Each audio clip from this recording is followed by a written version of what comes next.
Perkenalkan, nama saya Drafi Fitria Pagawak. Saya adalah mahasiswi STKPN, jurusan Pendidikan Agama Kristen. Semester 4 saya akan menafsirkan teks perjanjian baru yang terdapat dalam kitab Wahyu pasalnya yang ke-6, ayatnya yang ke-1 sampai dengan 17, dengan perikop atau judul ke-6 meterai pertama yang dibuka.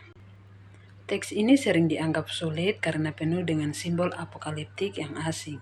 Kuda berwarna-warni, gempa bumi, langit terbelah. Untuk memahaminya, saya perlu melihat bukan hanya isi teks, tetapi juga konteks sosial, ekonomi, dan politik saat Yohanes menulis Wahyu. Melihat dari latar belakang konteks, Wahyu ditulis oleh Rasul Yohanes di Pulau Patmos pada masa Kekaisaran Romawi yang dimana orang Kristen mengalami penganiayaan, ketimpangan sosial, dan ekonomi sangat besar. Hanya segelintir elit yang hidup mewah, sementara mayoritas rakyat hidup dalam tekanan dan ketakutan. Dalam konteks inilah Wahyu menjadi suara profetik yang meneguhkan iman umat. Kata meterai dalam bahasa Yunani adalah sparagis yang berarti segel atau cap resmi. Meterai dalam Wahyu menunjukkan bahwa sejarah dunia berjalan di bawah otoritas Allah dan hanya anak domba yang layak membukanya. Kita akan masuk dalam tafsiran kitab Wahyu. Dalam kitab Wahyu, meterai pertama yaitu kuda putih, seorang penunggang dengan panah dan mahkota, simbol penaklukan, bisa ditafsirkan sebagai Kristus atau kekuatan penyesatan yang mirip dengan kebenaran. Meterai kedua yaitu kuda merah, simbol kekacauan dan peperangan, damai dicabut dari bumi.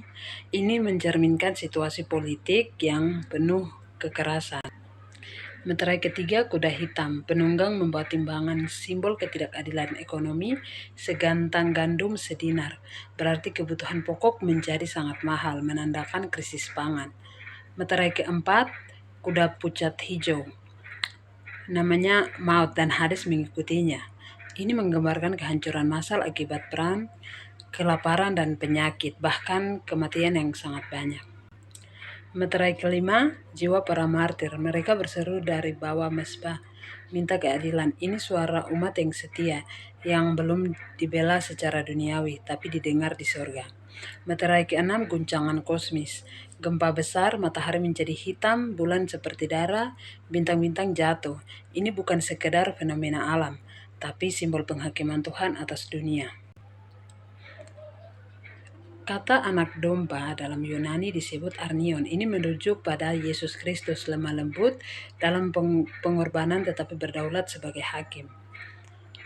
Kita dapat sampai dari melihat dari semua tafsiran, kita mendapat inti atau kerukma, yaitu di balik semua ini kita yaitu Yesus Kristus telah mati untuk dosa dunia. Ia bangkit dan akan datang kembali sebagai hakim yang adil. Meterai-meterai ini adalah bagian dari penggenapan karya keselamatan itu.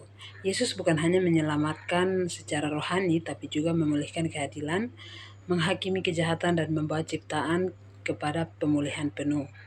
Refleksi dan penutup yang dapat saya berikan maupun semua agar kita semua menjadi pembelajaran, yaitu kita hidup di dunia yang masih bergulat dengan perang, kelaparan, ketidakadilan, dan penderitaan. Tapi Wahyu 6 mengingatkan bahwa segala sesuatu sedang berjalan sesuai rencana Tuhan. Kristus, anak domba Allah, memanggil kita untuk setia, tidak menyerah, dan tetap berharap kepadanya, sebab pada akhirnya keadilan dan keselamatan akan digenapi. Terima kasih sudah menyaksikan. Mari kita terus hidup dalam iman, pengharapan, dan kasih kepada Kristus yang memegang gulungan sejarah dunia. Shalom, terima kasih banyak sudah menyaksikan penafsiran kitab Wahyu. Kurang dan lebihnya kiranya ini menjadi berkat bagi kita semua. Terima kasih banyak, Tuhan memberkati. Sampai jumpa. Shalom.